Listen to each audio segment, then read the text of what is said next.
Hey everyone, welcome to the Hardcore Channel. 6 Nerf Sniper Loadouts, let's go. First off, we have the Flywheel Frustration. This is a Nerf modulus regulator with 2 modulus barrels, a retaliator stock, and it's just overall terrible, and it's got a 6-round magazine at the bottom there because snipers. And at the top we got a modulus scope. If we can look through that real quickly, there you go. You can see that the scope actually works. Retaliator stock, like I said. And then over here we got 2 modulus barrels, and down here we got a bipod.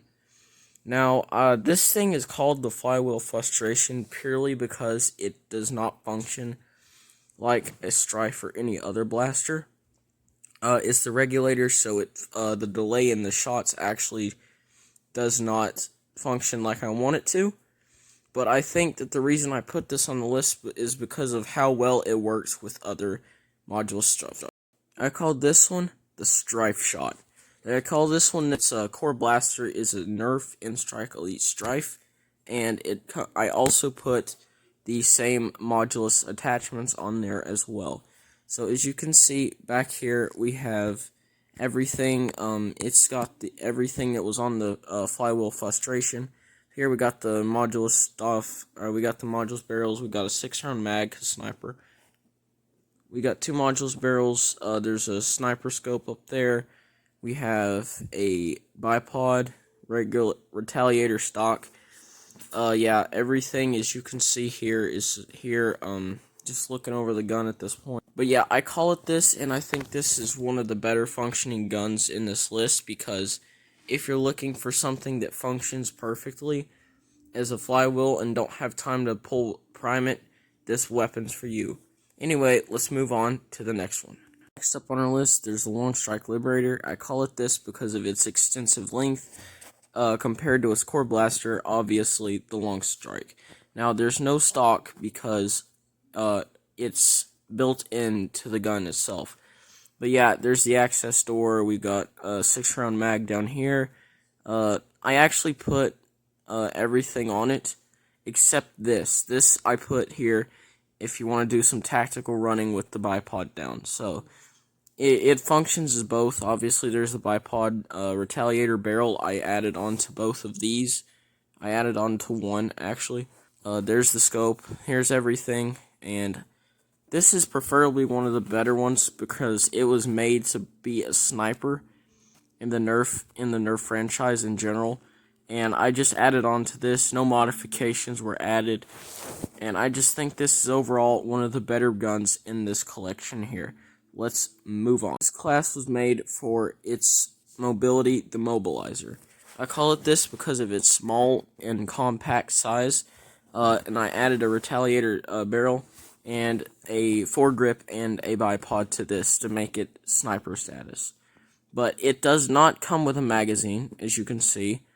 This is an ion fire at its core, and it's got a scope and everything on it. There's no stock, because I didn't want to have that on there, just to add to the compact size, but if you do this and want to have a stock on it, that's completely up to you. I do not care.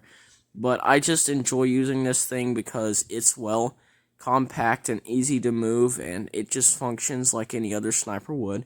You breach that open, add a dart in there, and it's absolutely reliable and gets the job done very quickly and effectively. Now, the thing about this is the reload time. It sucks, but anyway, let's move on to the next blaster. The next one I gave the name Elephant purely because it functions like a sniper, but in reality, it's actually a recon with all the attachments of a sniper added onto it. It's got an extensive, lengthy magazine and a retaliator stock on it, and it's got a normal scope like all the other ones do because it ain't a sniper without a scope. This one has a 12-round magazine, as you can purely see right here, and it just adds to more ammo, and there's more stocks or more barrels added onto this thing to make it so much more longer than normal. And what's cool about this is, again, you prime it with the slider up there on the top, and it's just, but be careful when using this, because if you prime it like that, the barrel can come off sometimes, so be careful about that. But yeah, this blaster is a normal recon, just with more attachments added, But anyway, let's move on to the next one.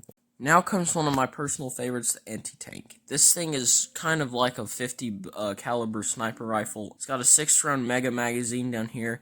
You can obviously tell it's a Centurion. It's got a rival red dot sight up there.